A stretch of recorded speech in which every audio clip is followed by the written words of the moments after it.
সেই সময়তে আনৰ উপদেশ বহুত ধৰণৰ উপদেশৰ পিছত কিবা কিবি পৰীক্ষা দিলোঁ পৰীক্ষা দিয়াত আৰক্ষী সেৱাত শেষলৈ গৈ এবাৰতে নিগাজিকে মই চাকৰি পালোঁ মা মানে বিচনাত শুই থাকোঁতে মোৰ য়ংগেষ্ট ব্ৰাদাৰ মানে ডেলিভাৰী সন্তান জন্ম দিয়া মাৰ তেতিয়া এমাহ 13 দিন হৈছিলে এমাহ 13 দিনৰ দিনা যিদিনাখন শুই আছে গাখীৰ খুৱাই আছিলে খিৰিকীয়েদি আহি ইষ্ট পাকিস্তান চলজাৰে আহি সেইখিনি ঠাইত মানে এটাক কৰিছিলে এটাক কৰোঁতে তেওঁলোকে ব্ৰাছ ফায়াৰ কৰিছিলে ব্ৰাছ ফায়াৰ মানে অপেন ফায়াৰ আৰু এই ফায়াৰৰ গুলি লাগিছিলে মোৰ মাৰ মানে ডিঙি কাণৰ তলেদি গৈছিলে আৰু ডিঙিয়েদি ওলাইছিলে মানে এইটো গোটেই মাক্সিলৰ এইটো বনটো ভাঙি গৈছিল স্যাৰ আপোনাৰ যৌৱন আৰু প্ৰেমৰ বিষয়ে আমি জানিব পাৰিম নেকি নিশ্চয় জনাব পাৰিব এটা চমুকে ক'বলৈও লাগিব স্যাৰ আপুনি ভাগ্য আৰু জ্যোতিষশাস্ত্ৰৰ ওপৰত বিশ্বাস কৰেনে হয় মই জ্যোতিষীৰ ওপৰত আৰু ভাগ্যৰ ওপৰত বিশ্বাস কৰোঁ নমস্কাৰ আপোনালোকক সকলোকে স্বাগতম জনাইছোঁ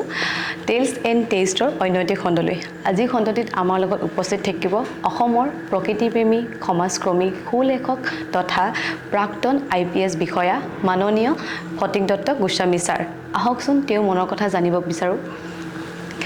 স্বাগতম ছাৰ আপোনাক আমাৰ টেইলছ এণ্ড টেষ্টৰ অনুষ্ঠানলৈ স্বাগতম জনাইছোঁ অশেষ ধন্যবাদ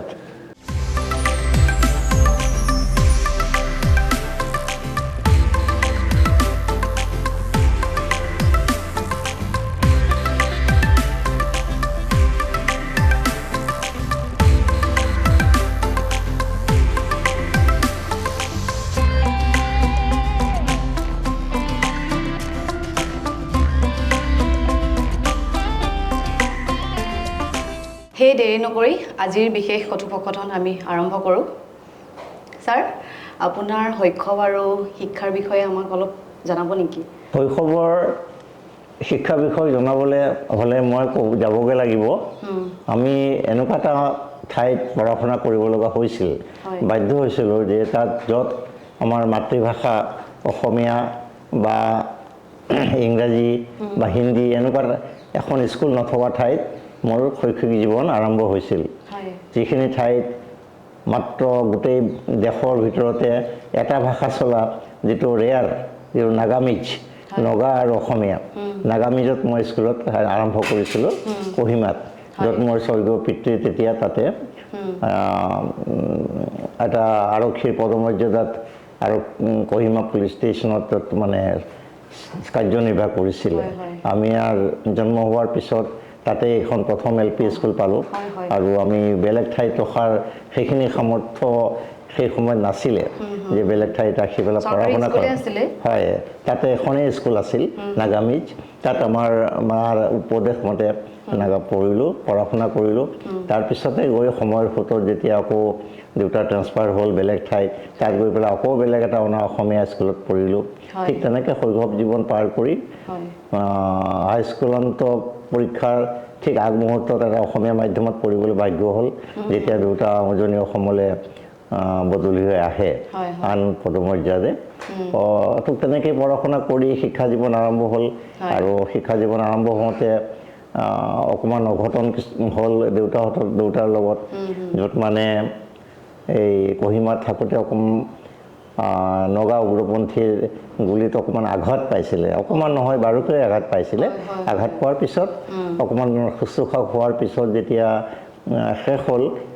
কেইদিনমানৰ কাৰণে ভাল পালে কিন্তু শেষত গৈ পেলাই মই যেতিয়া স্কুলৰ দেওনা পাৰ হ'বলৈ ধৰিছোঁ সেই মুহূৰ্ততে দেউতাৰ স্বৰ্গগামী হয় তো দেউতাৰ প্ৰায় 47 বছৰ 4 মাহত এটা কম বয়সতে যাব লগা হ'ল কিয়নো চাকৰি জীৱনত এনেকুৱা ঘাত প্ৰতিঘাত আহেই মানুহৰ কিন্তু আমাৰ ভাবিবলৈ গ'লে বহুত ডাঙৰ চিন্তা কিন্তু উপায় নাই তেতিয়া তো ময়ো তেনেকৈ ধৰণে সময়ৰ সোঁতত পৰীক্ষা পাছ কৰিলোঁ আপুনি অসমীয়া মাধ্যমৰ পৰাই পাছ কৰিছে কি কৈছে অসমীয়া মাধ্যমৰ পৰাই মই অসমীয়া মাধ্যমৰ পৰাই পাছ কৰিছোঁ আৰু তাৰপিছতে মই যেতিয়া হাইস্কুলৰ শিক্ষান্ত শেষ হ'ল তাৰপিছতে যেতিয়া স্নাতক ডিগ্ৰী পালোঁ তেতিয়া মোৰ চাকৰি এটা বৰ বেছি দৰকাৰ হ'ল আমাৰ ঘৰখনৰ কাৰণে কিয়নো মই জ্যেষ্ঠ সন্তান হিচাপে চাকৰি এটা দৰকাৰ সেই সময়তে আনৰ উপদেশ বহুত ধৰণৰ উপদেশৰ পিছত কিবা কিবি পৰীক্ষা দিলোঁ পৰীক্ষা দিয়াত আৰক্ষী সেৱাত শেষলৈ গৈ এবাৰতে নিগাজিকে মই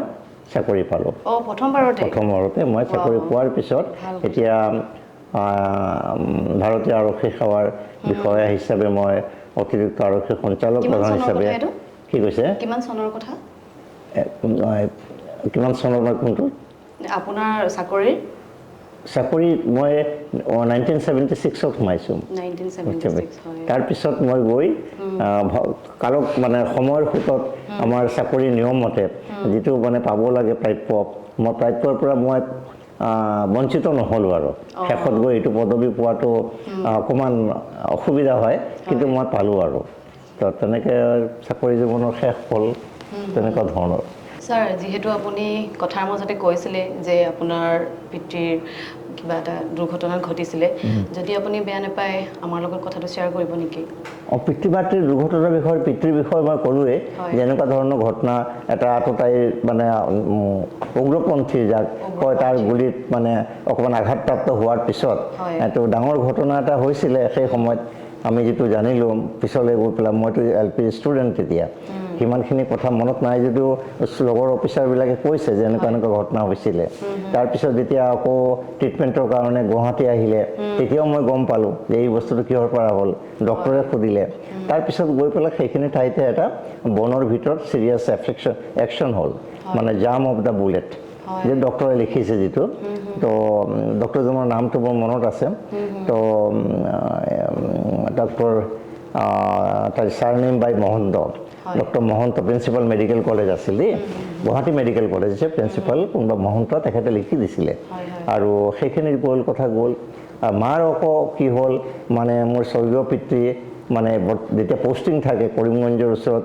এখন মহিষাসন এখন পুলিচ পোষ্ট এটা আছে আৰু পোষ্ট এতিয়া বাংলাদেশ হ'ল তেতিয়া ইষ্ট পাকিস্তান আছিলে সেই মহিষাসন পোষ্টত থাকোঁতে মানে দেউতা মানে যে পোষ্টিং থাকোঁতে আমি ষ্টুডেণ্ট তলৰ লোৱাৰ মানে তেতিয়া এই কি কয় মা মানে বিচনাত শুই থাকোঁতে মোৰ য়ংগেষ্ট ব্ৰাদাৰ মানে ডেলিভাৰী সন্তান জন্ম দিয়া মাৰ তেতিয়া এমাহ 13 দিন হৈছিলে এমাহ 13 দিনৰ দিনা যিদিনাখন শুই আছে গাখীৰ খুৱাই আছিলে খিৰিকীয়েদি আহি ইষ্ট পাকিস্তান চলজাৰে আহি সেইখিনি ঠাইত মানে এটেক কৰিছিলে এটেক কৰোঁতে তেওঁলোকে ব্ৰাছ ফায়াৰ কৰিছিলে ব্ৰাছ ফায়াৰ মানে অপেন ফায়াৰ আৰু এই ফায়াৰৰ গুলি লাগিছিলে মোৰ মাৰ মানে ডিঙি কাণৰ তলেদি গৈছিলে আৰু ডিঙিয়েদি ওলাইছিলে মানে এইটো গোটেই মাক্সিলৰ এইটো বনটো ভাঙি গৈছিল কিন্তু ভাইজনক তেতিয়া গাখীৰ খুৱাই আছিলে সেই সময়ত চ' এইটো ভেৰি চিৰিয়াছ কথা হৈছিল আৰু এই মানে বিচনাখন গাৰু তাৰু চব মানে তেজেৰে লুটৰি পুটৰি হৈছিলে আৰু আমাৰ ওচৰত আমাৰ তেতিয়া কোৱাৰ্টাৰটো মোৰ এতিয়াও মই নেক্সট মাহত যোৱাৰ কথাও আছে চাবলৈ ঠাইখিনি মোৰ মনত এতিয়া কোৱাৰ্টাৰটো আছাম টাইপ কোৱাৰ্টাৰ আছিল হিলি ট্ৰেকৰ তলত কোৱাৰ্টাৰটো বোলে মোক এজন অফিচাৰে ক'লে ছাৰ সেইটো কোৱাৰ্টাৰ এতিয়াও আছে এতিয়াও অফিচাৰ আছে কিন্তু বেলেগ ডিপাৰ্টমেণ্টৰ আমাৰ এটা কোৱাৰ্টাৰৰ এটা পাৰ্ট আছিলে আমাৰ মোৰ দেউতাৰ আনটো পাৰ্টত আছিলে মানে ইনচাৰ্জ অফ দ্য পোষ্ট তেওঁৰ নামটো আছে সিংহেশ্বৰ বুঢ়াগোহাঁই নামটো আছে ক'ৰবাত পাই গ'লে ওলাই যাব তেখেত আমি মামা বুলি মাতিছিলোঁ মোক আহি কৈছে যে এনেকৈ ইমান চিঞৰ বাখৰ হৈছে কি হৈছে খিৰিকীত ইমান তেতিয়া মোৰ দেউতাই ইনিচিয়েলি বিচনাৰ পৰা উঠি কৈছে একো নাই এই বাহিৰত জুম খেতি কৰিছে জুম খেলিত বাঁহ চাহ ফুটিছে দেউতাৰ impression in the mean time গুলি লাগিলেই গমেই নাপালে সেইটো ৰুমত মানে তাৰপিছত উঠি আহি দেখিছে তেতিয়া তেজৰ এনেকৈ গোটেই মানুহবিলাক আহি গ'ল আহি পেলাই উঠালে তেতিয়াতো মানে তাতে মানে সেইটো ঠাইত চাঙি যে আমাৰ ইয়াত নিয়ে সেই চাঙিটো নাছিলে তাত তেওঁলোকে নিয়ে এখন ডাঙৰ টুকুৰিত বহাই লয় সেইটো ছিষ্টেম আৰু টুকুৰিত বহাই লৈ পেলাই তেওঁলোকে কৰিমগঞ্জত লৈ আহিলে 7 কিলোমিটাৰ চাঙিতে লৈ আহিলে কিন্তু পিছদিনা ৰাতিপুৱা অল ইণ্ডিয়া যিবিলাক নিউজ পেপাৰ আছে Bengali news paper Amrita Bazar Patrika অসমৰ আছাম ট্ৰিবিউন চবতে ডিক্লেয়াৰ কৰিলে ফাৰ্ষ্ট পেজত যে ৱাইফ অফ চয়েন্স ৱাইফ অফ দেউতাৰ নামটো দিলে ৱাইফ অফ চয়েন্স police officer is killed along with other 19 জনৰ লগত মৰিছে কিন্তু মাৰ হাৰ্টবিট থাকি গ'ল আনি পেলাই লগে লগে যেতিয়া বিশ্বনাথ হস্পিটেলত নিলে তেতিয়া হস্পিটেলৰ তেতিয়া SDO আছিলে হেপেন্স টু বি এন বনিয়া টাইটেল অসমীয়া মানুহ তেখেতে খুব কষ্ট কৰি যত্ন কৰি ডক্টৰ মাতি ক'লে যে এইটো পাছত ডক্টৰে ক'লে নহয় আমি এইটো নোৱাৰিম কিন্তু আমাৰ এইটো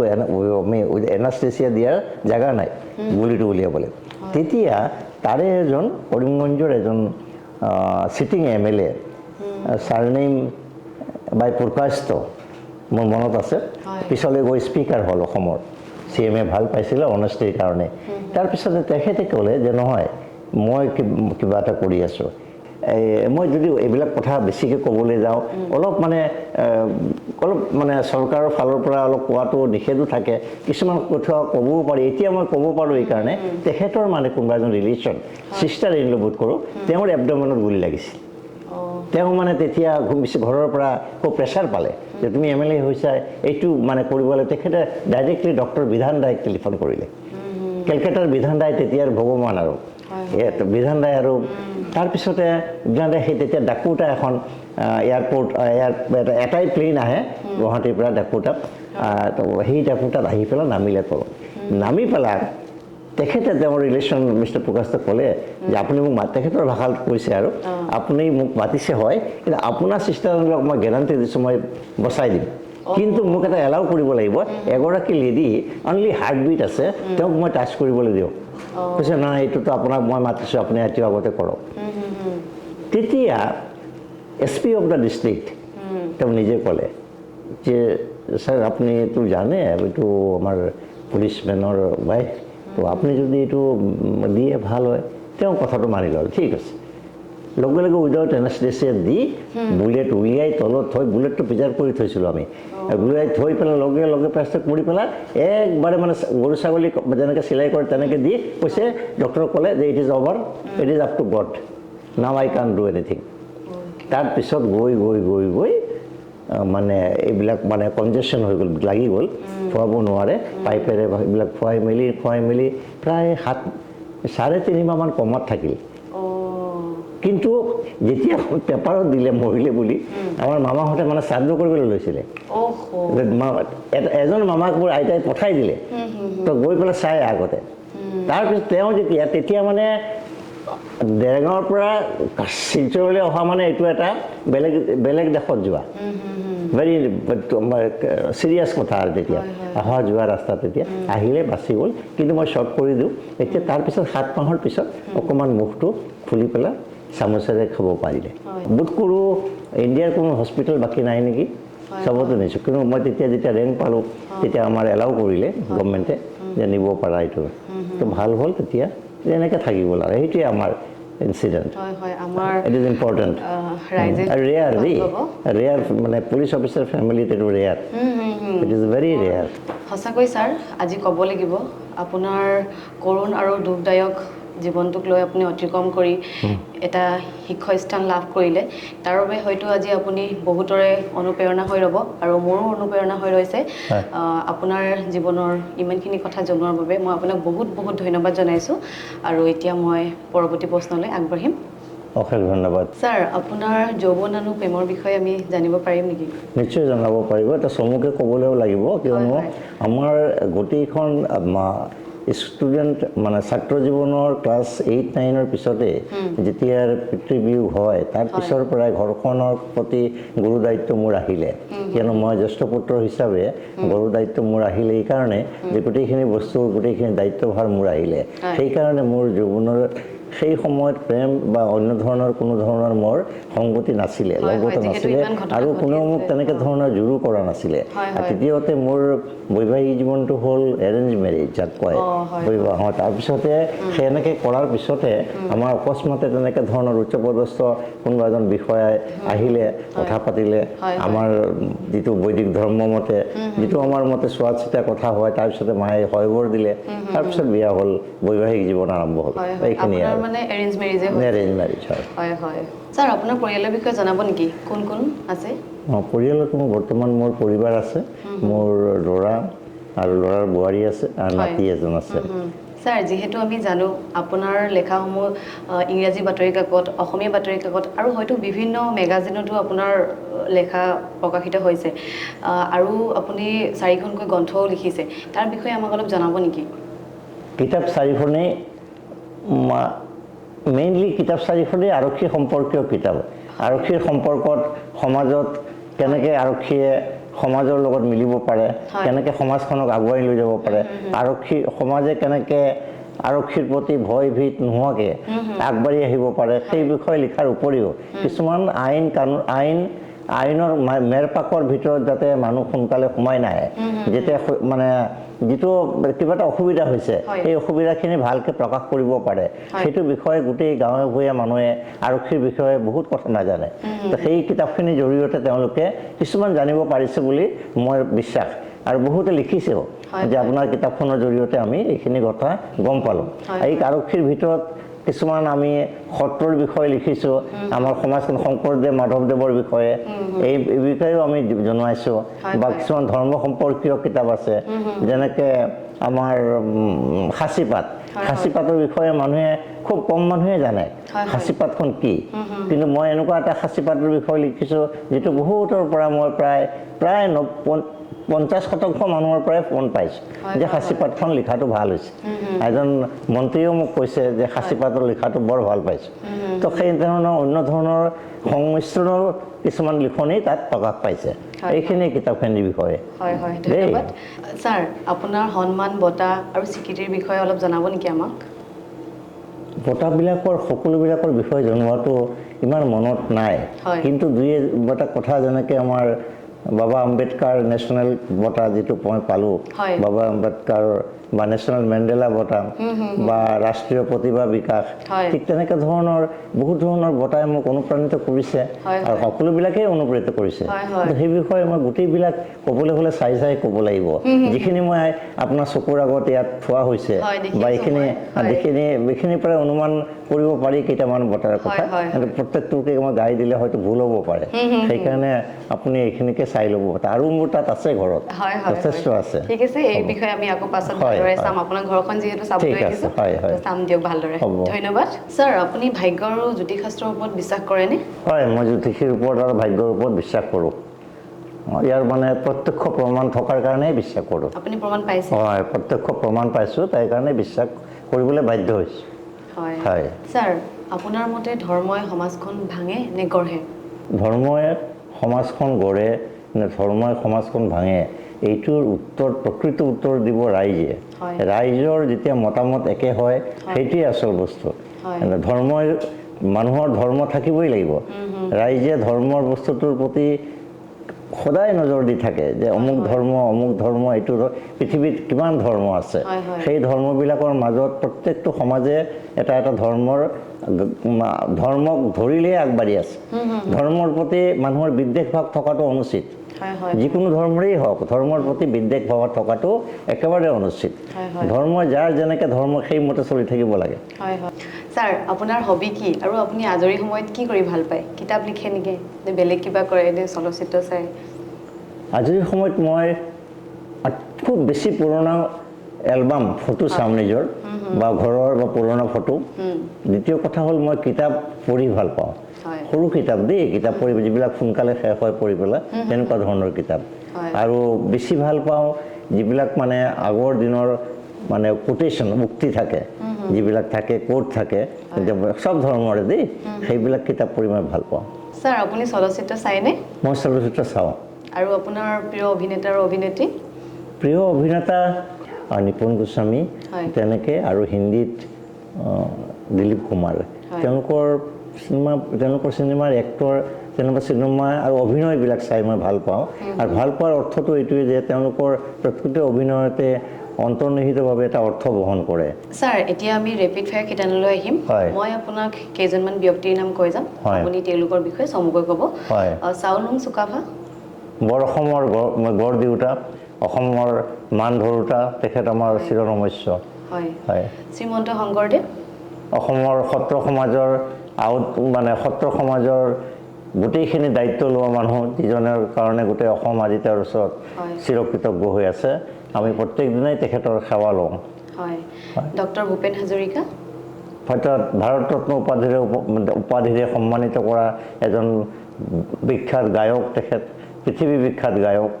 শ্ৰোতাকাৰ আৰু তেওঁৰ সংগীতজ্ঞ। ডক্টৰ APJ আব্দুল কালাম, তেখেত এজন অসাধাৰণ বৈজ্ঞানিক, আৰু জাতি ভাৰত নিৰ্বিশেষে তেখেতক সকলোৱে সন্মান কৰে। তেখেত ভাৰতবৰ্ষৰ এজন ৰাষ্ট্ৰপতিৰ আসনত বহা ব্যক্তি, তেখেত আমাৰ চিৰনমস্য।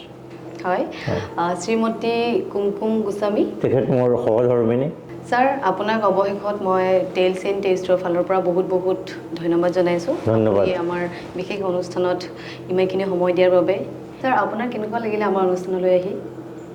অতিশয় আনন্দিত হ'লোঁ সুখী হ'লোঁ আৰু মই প্ৰথমবাৰৰ কাৰণে এনেকুৱা এটা অনুষ্ঠানত আহি মোৰ জ্ঞানৰ ভাণ্ডাৰটোৰ পৰিসৰ বাঢ়িলে কিয়নো মই আগতে এনেকৈ জনা নাছিলোঁ আৰু মই সঁচাকৈয়ে এই অনুষ্ঠানটোৰ সকলো সদস্যকে মোৰ সদিচ্ছা জ্ঞাপন কৰিছোঁ আৰু ভৱিষ্যতেও যাতে মই এনেকুৱা এটা অনুষ্ঠানত আহিব পাৰোঁ তাৰ মই কামনা কৰিলোঁ এইখিনিকে কৈ মই অশেষ ধন্যবাদ জ্ঞাপন কৰিছোঁ ইমান ব্যস্ততাৰ মাজতো আপুনি ইমান ধুনীয়াকৈ আপোনাৰ জীৱনৰ ঘাট প্ৰতিঘাতৰ কথা আমাৰ লগত শ্বেয়াৰ কৰিলে তাৰ বাবে মই আপোনাক বহুত বহুত ধন্যবাদ জনাইছোঁ আৰু অনাগত দিনত আপোনাক আমি লগ পাম বুলি আশা ৰাখিছোঁ অশেষ ধন্যবাদ আন্তৰিক ধন্যবাদ প্ৰতিজন দৰ্শক আৰু শ্ৰোতালৈ যদি আমাৰ এই এপিছড আপোনালোকৰ ভাল লাগিলে তেন্তে আপোনালোকে লাইক কমেণ্ট আৰু শ্বেয়াৰ কৰিবলৈ নাপাহৰিব পুনৰবাৰ লগ পাম এটি নতুন এপিছডৰ সৈতে ধন্যবাদ